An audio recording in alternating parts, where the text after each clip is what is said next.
Hi, I'm Tess and I'm a speech pathologist here at CUI. And I'm Ashley and I'm one of our occupational therapists. As we get closer to the end of the year, lots of families are starting to think about next year, especially if you have kids going to kindy or prep. And Tess, I would assume that a lot of families might even be thinking, is my child ready for kindy or ready for prep? Yeah, absolutely. Today we want to share with you some practical ways that you can support your child's transition into kindy and prep. And help them to feel confident and capable when the time comes, but also to help parents feel confident and capable too with this transition.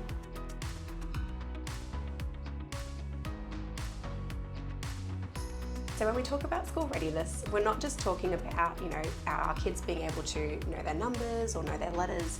It's also about things like being able to take turns, tell stories, cope with change and transitions. Yeah, it's also about being able to manage their emotions, join in play, and use language to ask for help when they need it. Yeah. Things also come to mind for me, like being able to sit and to focus, whether that's at a tabletop or on a floor, or even, being able for the kids to use their hands and to use their bodies for play and drawing and climbing and all the things that, kids love to do. Yeah, absolutely. And we know that all children are different and they all develop in their own way. So we want to look at being able to support kids where they're at and help them to get ready for changes. Yeah. All right, so Tess, when you think about skills for kindy and prep, what are some of the things that you think about as a speech pathologist? Yeah, so there are kind of three big areas I want to talk about today for transitioning to kindy and prep. And they're thinking about narrative and storytelling skills, listening and understanding, as well as social communication and engaging with others. So to start with, narrative and storytelling is really important for children. It helps them to share their ideas and experiences. It helps them to understand events and things that are happening to them. And it also helps to support their reading comprehension as they get older. Difficulties with narrative and storytelling can look like kids not being able to put sentences together, having difficulty telling events in the right order, or having trouble understanding stories or how things flow on. You can support your child's narrative skills at home by retelling the story with them at the end. So if you're sitting down and reading a book with them, go through, this happened first, then this happened. You can also do that with things that are happening to you day to day. So talk about your day in the evening before bed, at bath time. Today we went to the park with Grandpa. First we went on the slides, then we went on the swings. Doing things like this with your child will help them to hear lots of really good stories, and that helps them to learn how they can tell and understand stories too. So the next thing I want to talk about is listening and understanding. This is really important for kids to take on information, following instructions in the classroom, asking questions and answering questions. Yeah, they're really important skills. Is there anything, that families at home can be doing to help develop those skills getting ready for prep and for kindy? Absolutely. So if your child's having difficulty like turning and answering to their name or it says what or doesn't understand when you ask a question, they may need some extra help. And things you can do at home might look like playing listening games, like Simon Says. When you say, Simon says, touch your head, can they follow that instruction? So another way is to practice giving simple instructions for your child to follow at home. Yeah. That might look like giving two-step instructions, like put your water bottle on the table, then pick up your bag. Yeah. Thinking about how many parts your instructions have to help them understand. Yeah. It also might look like sitting and reading stories and asking questions about the page. Who's in this story? What are they doing? To help them get used to asking and answering questions in the classroom. And is there, particularly with the storytelling that you were talking about before, in the narrative retell, but also with the listening and understanding, is there sort of a certain number of questions to be asking at one time to sort of hit that sweet spot between, developing that skill but not overwhelming too much? Yeah, absolutely. And that's a great point, Ash. We don't want to be asking lots of questions all the time. When we ask lots of questions, it almost becomes like testing. Yeah. Right? If we're always asking a question, the child doesn't see how to answer the question, it's not going to help them come up with that answer. So typically we go like a rule of 5, make 4 comments before asking a question. The commenting is what helps them understand how to answer. We have a whole video about reading books and sharing books with your kids that goes into that in lots of detail as well. Great. So the last area I want to talk about is social communication and engagement. And as a speech pathologist, when I talk about this, I mean the ability to communicate with people, engage, play, live in a classroom day to day with others, teachers, and your classroom peers as well. Children might need some support or benefit from some help in this area if they have difficulties kind of playing, talking with others. Maybe it's hard at the moment for them to ask for help, and we can help that at home as well. Yeah. I think, Tess, you touched really on a point that I wanted to make around, play, and play being such an important skill for our kids to have, because kids learn through play, like that's their primary occupation, learning about the world around them and how to explore that, which slides a little bit more into that OT perspective there. So when children play, they're practicing those important skills like taking turns, solving problems, using their hands and their bodies, exploring emotions, even if there's a bit of conflict or negotiation needing to happen, and just being able to use their imagination and come up with all of those cool, crazy, creative ideas that we see them do.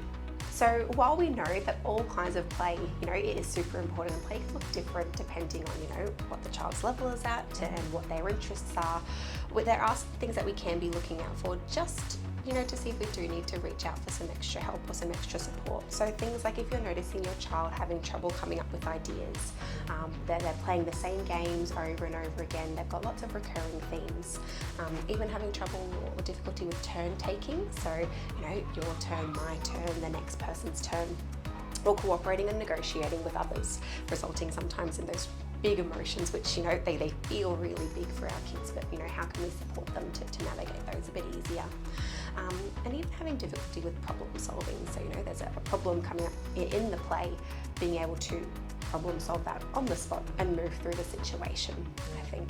Yeah, and I think the point you're making about problem solving, Ash, like the language that we use when we solve problems is sort of different sorts of language than we use to comment or things or ask questions, and sometimes that sort of language, like giving an opinion to solve your problem. You want to do this, but I actually want to have a fairy castle. Being able to model those sorts of sentences for kids is what's going to help them to use them when they need it. Yeah, and very similar strategies in terms of things that you can do at home to support a child's development in play, modeling and encouraging that imaginative play. Dolls, cooking, kitchens, building with blocks. The tissue box becomes the aeroplane that moves through, providing those opportunities and modeling and demonstrating those, because without opportunities to learn or to have a go, but we're kind of missing that opportunity there. Yeah, absolutely. Well. And I think if we think about different types of play, you mentioned earlier children maybe sitting in one type of play. We need language. If you're playing with a plane, you use different words than if you're playing dolls. When you're cooking, we need to have words like stirring and chopping. When we have a baby, we need to have words like sleeping and feeding, and being able to use and model those words for kids so they can hear them and then use them in their own play. Yeah. So it's great to talk about play and how important it is for children, but what are some of the other areas in the OT scope that you think about for kids starting Kindy and Prep?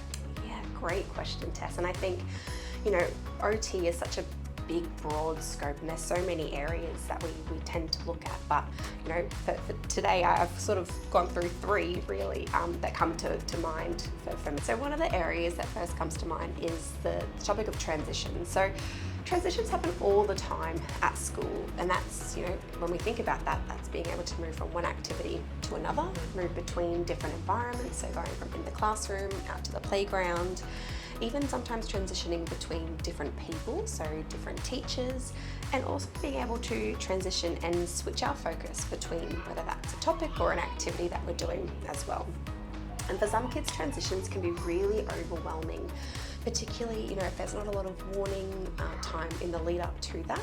And so, things that we can do at home to help our children, practice that flexibility and practice transitions are things like being able to, or using timers, so countdown timers to help predict and warn that transition is coming up. Using visuals and giving gentle heads up before changing activities. So, in 5 minutes we're going to pack away, and then it's time for the next thing that we're moving on to. These are things that we can help to make those school transitions a little bit easier. Yeah, as well. So that idea of transitioning is a bit more familiar. Oh yeah, mum did this at home, and so now I'm aware of what it This language is familiar Yeah. to me. Yeah. Another area that does also come to mind is around motor skills. So we need strong core muscles. They're not just for things like sport or running around. They help kids to be able to sit up straight. I'm probably not demonstrating it very well today, but sit up straight for learning, for writing, and for group time as well. Yeah.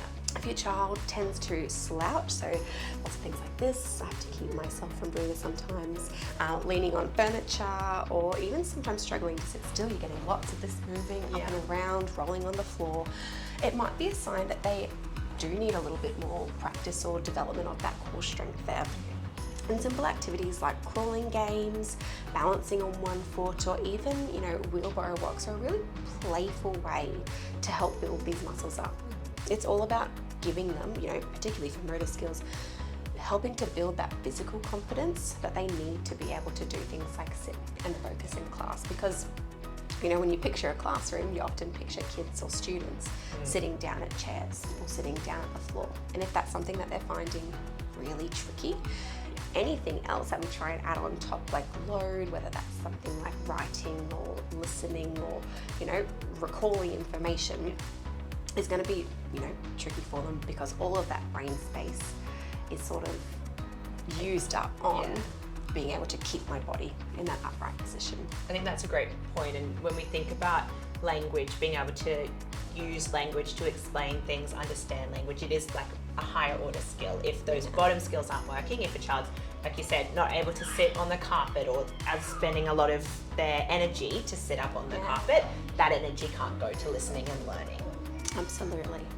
The third area as well, often that I think about in terms of prep readiness and kindy readiness, sits in that self-care domain. So 2 areas in particular, feeding and also toileting. So quite often schools expect kids to be independent in toileting, and what that looks like is being able to recognise the feeling of needing to go to the toilet, making a request to go, completing the sequence, so going to the toilet, and being able to then transition back to the classroom. Where sometimes we notice kids have a little bit of challenge with is around sometimes those routines and those sensory preferences, which is something that OTs do support with quite frequently. I know in my caseload day to day, I have quite a few toileting kiddos that we're working with. At home though, what we can help to do to practice is practicing the full routine. So even though if we have our child who isn't quite ready to be doing wheeze or poos in the toilet, they're not quite recognising yet, we can still practice that toileting routine. So if we do know that we have, whether it's had an accident or we've done a wee or a poo in our nappy or pull up, still transitioning to the bathroom or the toilet, practicing sitting on the toilet. Can they get up on the toilet by themselves? Can they perform the act of wiping or perineal hygiene? Can they, flush the toilet, or remember to flush the toilet to then transition to washing our hands? Can we still do the skills like pulling up or navigating clothing, so pulling up or pulling down clothes? Because while it's not, the action of toileting, all of those skills are still really important to be able to complete the full toileting sequence and routine. The other area that I often think about is around the skill of feeding or eating. So when kids head off to school, they need to be able to manage their lunchbox. So starting all the way back, sort of those more motor skills, can they actually navigate opening the zip? Can they open containers? If we've got packets of food, can we coordinate those movements to open? I know sometimes I'm sitting there with my muesli bar going, I just want this to open. But are we, or can our kids navigate and use those skills to be able to eat and engage in meal times? Sometimes even, linking back to those motor skills again, sitting and being able to sit down and eat, that's often a requirement at school rather than moving around. And eating a variety of foods, which, we know for some kids is really tricky. Do we have, foods in our lunchbox that are either safe foods that we know, because brain power needs energy. Energy comes from the food that we eat. So thinking about what does that look like for some of our kids. At home, we can practice school lunch routines. At home, setting up a real lunchbox, packing your lunchbox in the morning, practicing opening the wrappers or opening the packets themselves, having our food already in containers, just to familiarise that routine a little bit more for them. One of the big messages we want you to take away is for you to remember that getting ready for prep and kindy isn't just about, checking off a list of skills or tasks that your child can do.